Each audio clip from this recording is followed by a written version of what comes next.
오늘의 사연 읽어드리겠습니다. 안녕하세요. 저는 저의 커리어를 위해 열심히 일을 하고 있는 이은유입니다. 저는 10살에 부모님을 두 분 다 잃게 되었습니다. 저는 충격으로 인해 그날을 기억하지 못하지만 친척들에게 전해들은 말로는 여행을 가는 차 안에서 사고가 났다고 하더군요.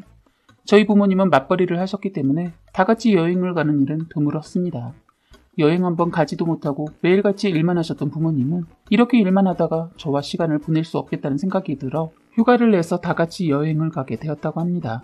그런데 하필 그날 비가 왔었고 저희의 맞은편으로 오는 차와 정면 충돌을 하게 되었습니다. 조사 결과 음주운전을 했다고 하는데 저희 차를 심하게 박아버렸고 그 사고로 부모님과 상대 차량 운전자까지 모두 사망하게 되었습니다. 그렇게 큰 사고까지 기적적으로 살아나게 된 저는 일어난 뒤 충격으로 인해 그날을 기억하지 못하게 되었어요. 몸에 트라우마가 남아있는지 현재는 많이 나아졌지만 아직까지도 차를 타는 것을 많이 힘들어합니다. 어린 나이에 혼자가 된 저는 외할머니와 함께 살게 되었습니다. 친척들은 저를 맡아서 키우는 것을 꺼려했고 결국 나이가 많으신 외할머니가 저를 맡게 된 것이었죠. 부모님과 함께 살던 삶에서 외할머니와 단둘이 사는 삶으로 바뀌는 것은 적응하기 힘들었지만 시간이 지날수록 외할머니께 정말 많이 의지했던 것 같아요.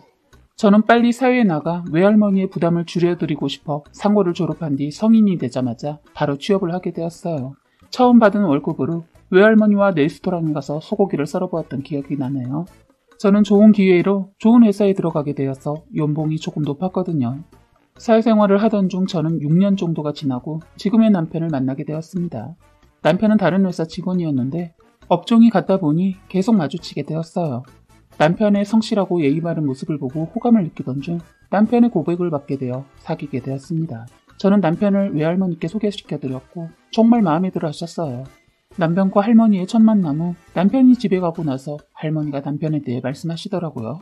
내 엄마 아빠가 봤으면 정말 좋아했겠다. 지금까지 본 사람 중에 제일 괜찮은 사람 같아. 나는 할머니 마음에만 들었으면 됐어요. 그래, 할미 죽기 전에 빨리 결혼해. 우리 손녀딸 결혼하는 건 보고 죽어야지. 그런 말 좀 하지 마. 난 할머니랑 평생 살 거야. 예전에 사귀어왔던 남자친구를 소개할 때 결혼 얘기는 한 번도 꺼내지 않았던 할머니가 이상하게 그 사람과 만난 이후로 계속 결혼 얘기를 꺼내더라고요. 하지만 결혼이라는 게 서로 어느 정도의 안정이 되었을 때 해야 하고 남편과 저도 준비가 아직 덜 되었다고 느꼈기 때문에 결혼을 조금 미뤄왔었습니다. 그러던 중 할머니가 돌아가시게 되었어요. 그제서야 할머니가 곧 있으면 자신이 돌아가실 걸 알고 계속 재촉하셨던 거구나 깨닫게 되었습니다. 제 삶의 기둥이자 이유였던 할머니가 돌아가시고 정말 힘들었어요. 저에게 가족이라고 할 수 있는 사람이 할머니뿐이었는데 할머니마저 제 곁을 떠나니 안 좋은 생각이 계속 들었습니다. 그래도 그런 저를 옆에서 진심으로 보살펴주고 안 좋은 생각이 날 때마다 제가 말을 하지 않아도 남편은 제 기분을 풀어주더군요.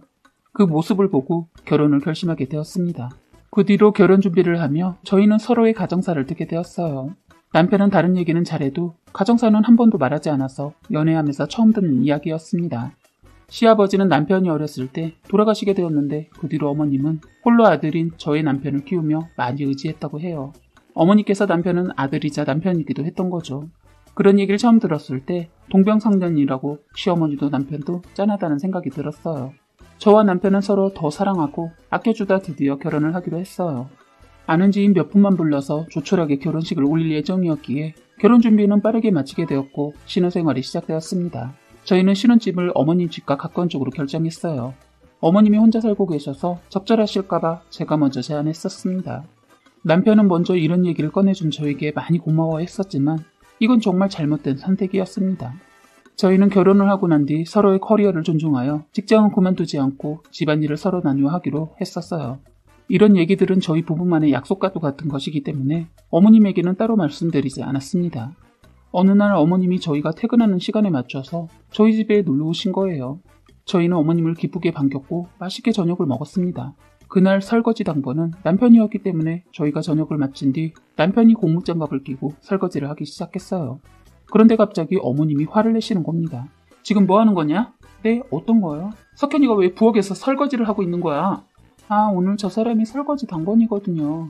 그건 또 뭐야? 나도 내 아들 손에 물 한 번 묻혀본 적이 없는데 설거지를 왜 시켜? 갑자기 화를 내시는 어머니 때문에 저희 부부는 당황했고 저는 너무 놀라서 말을 못하고 있었고 남편은 어머님을 말리며 어머님 집에 데려다 드렸습니다. 그날 밤 남편이 어머님 집에서 돌아오고 저희 집에서는 정막이 흘렀어요. 그러다가 제가 먼저 말을 꺼냈습니다. 자기야, 어머님 자기 집안일 하는 거 싫어하셔? 집에서 못하기는 했는데 이렇게까지 싫어할 줄은 나도 몰랐네. 우리 집안일 당번으로 맞춰서 하는 거 얘기했어? 응. 어머님이 뭐라고 하셔? 너가 일 그만두고 집에서 집안일을 했으면 좋겠다고 하시더라고. 그건 조금 아닌 것 같아. 솔직히 내가 돈도 더 많이 벌잖아. 그 얘기가 왜 나와? 에이, 갑자기 왜 그래? 그러면 어머님 오신 날에는 내가 설거지 할게. 대신 그날 내가 해야 하는 집안일은 어머님 가고 자기가 하는 거야. 그래. 이렇게 저희는 어머님과 부딪히고 싶지 않아서 어머님이 오신 날에는 최대한 남편이 집안일을 하는 것을 안 보여주기로 했어요. 그런데 그날 이후로 계속 어머님이 저희가 퇴근하는 시간에 맞춰 오시는 거예요. 자동적으로 저는 매일같이 설거지 당번을 하게 되었습니다. 어머님은 그냥 심심해서 놀러 왔다고 하시긴 했지만 혹시라도 남편에게 집안일을 시킬까봐 감시를 하려고 오신 것으로 보였어요. 하루는 어머님을 보내드리고 남편이 세탁기에서 빨랫감을 꺼내고 있었습니다. 근데 갑자기 초인종이 울리는 거예요. 제가 인터폰으로 대답을 하니 놓고 가신 물건이 있어 다시 오셨다고 했어요. 남편은 세탁실에 있어서 초인종 소리를 듣지 못한 상태였습니다. 어차피 세탁실에서 거실까지 거리도 있고 어머님이 물건만 다시 가지고 가실 거니까 괜찮겠지라는 생각으로 남편에게 말하지 않고 문을 열게 되었습니다. 어머님은 거실상 아래쪽에 지갑을 두고 가셨던 것이었어요. 그래서 저는 현관문에 서 계시는 어머니에게 지갑을 다시 드렸습니다. 어머님이 남편이 어디 있냐고 물어보시길래 세탁기 있는 베란다에 있다고 했어요. 저희 베란다에는 세탁기만 있는 게 아니라 남편이 키우고 있는 작은 텃밭이 있습니다. 남편이 식물을 키우는 것을 좋아하기 때문에 아마 거기서 시간을 보내고 있다고 생각하시는 것 같았습니다. 그런데 하필 그때 남편이 세탁실에서 빨랫감을 꺼내왔어요. 원래 베란다에 있는 건조대에 널기 때문에 거실로 가지고 나오지 않는데 그날따라 양이 많아서 조그만 건조대와 함께 빨래를 거실로 들고 나왔더라고요. 어머님은 그 모습을 보자마자 자기 없을 땐 이렇게 석현이를 부려먹는 거냐며 화를 내셨고 저희 집은 난리가 났습니다. 그 뒤로 어머님은 매일같이 저희 집에 오셔서 주무시고 저희가 출근하는 아침에 자신의 집으로 가셨어요. 어머님과 부딪히고 싶지 않아서 저는 어머님이 있을 때마다 어쩔 수 없이 제가 혼자 집안일을 맡아서 할 수밖에 없었습니다. 너무 지친 저는 남편에게 말을 했어요. 자기야, 나 너무 힘들어. 어머님이 이제 좀 그만 오시면 안 될까? 그래도 그만 오라고 하는 건 좀 그렇지 않아? 내가 잘 말은 해볼게. 나 일하고 집에 가서 쉬지도 못하고 집안일은 내가 다 하지. 어머님 눈치도 봐야지. 나 너무 힘들어. 우선 말은 해볼게. 말을 해보겠다는 남편의 말을 믿고 기다렸는데 어머님이 변하는 게 하나도 없더라고요. 그래서 참다 저도 결국 터지고 말았습니다. 그날은 제가 일이 많아서 야근을 하게 되었고 남편이 먼저 퇴근을 해서 집에 가 있던 날이었어요. 겨우 일을 끝내고 집으로 들어간 저의 눈앞에는 어머님과 남편이 식사를 마치고 하나도 치우지 않은 상태로 거실에서 TV를 보고 계시더군요. 제가 치우기만을 기다린 듯한 그 모습을 보자마자 순간 열이 머리끝까지 차올라서 참던 저의 화가 터지고 말았습니다. 어머니, 적당히 하세요. 어머, 무슨 말을 하는 거니? 내가 뭘 했다고? 매일같이 저희 신혼집에 찾아와서 자고 가시는 거 제가 혹시라도 석현씨 집안일 시킬까봐 그러시는 거잖아요. 야, 너는 말을 뭐 그렇게 하냐? 남편이 갑자기 끼어들길래 제가 화가 나서 뭐라고 했습니다. 야, 너는 조용히 해. 어머니한테 말씀드리겠다며. 근데 왜 변하시는 게 하나도 없니? 집에서 손 하나 까딱 안 하니까 편해서 그러니? 어머, 넌 왜 네 남편한테 화를 내고 그래? 어머니, 저기 식탁에 있는 것들은 왜 그냥 두신 건데요? 제가 치우라고 그냥 내버려 둔 건가요? 저 이제 지쳤어요. 이제야 기댈 수 있는 가족이 생겼다고 생각했는데 이건 그냥 가정부잖아요. 내가 언제 널 가정부 취급했다고 그래? 어머님이 지금 하는 행동이 그래요. 저 일도 절대 그만두지 않을 거고요. 저 사람 연봉보다 제 연봉이 더 높은 건 아시죠? 쥐꼬리만한 저 사람 월급만으로 생활 불가능합니다. 말이 그게 뭐냐? 그래도 여자가 집에서 일을 하면서 남편을 내줘야지. 그리고 남편 연봉 가지고 뭐 어째? 그런 구시대적인 생각으로 저와 가족관계 유지하실 거라면 지금이라도 끝내는 게 좋을 것 같네요. 조만간 이혼해 드릴 테니 그 쥐꼬리만한 연봉으로 둘이 알콩달콩 모자 사이 이어가세요. 저는 그 사이에 끼고 싶지 않으니. 이렇게 저는 마지막이라는 생각으로 집을 그대로 나오는데 남편이 저를 잡았어요. 순간 남편이 더 밉다는 생각에 너 우리 엄마가 늘 이런 식으로 우리 집에 와 계시고 너 일 다녀와서 쉬지도 못하게 계속 집안일 한다고 생각해봐. 너무하다는 생각 안 해? 내가 지금 친정이 없다고 무시하는 거야? 난 절대로 그런 거 아니야. 사실 편하긴 해서 좀 즐겼다. 그게 이혼 얘기가 나올 정도야? 난 이제 지쳤거든. 지금 아니면 평생 두 사람 뒤치다꺼리하고 살 것 같아. 나도 집에 얼른 오고 싶고 쉬고 싶은 공간이 됐으면 좋겠어. 이제 나에게 집은 일거리로밖에 안 보여. 난 너의 엄마도 가정부도 아니야. 어머니도 똑바로 들으세요. 전 이 사람과 결혼한 거지 어머니와 이 사람 수발 들려고 결혼한 거 아니에요.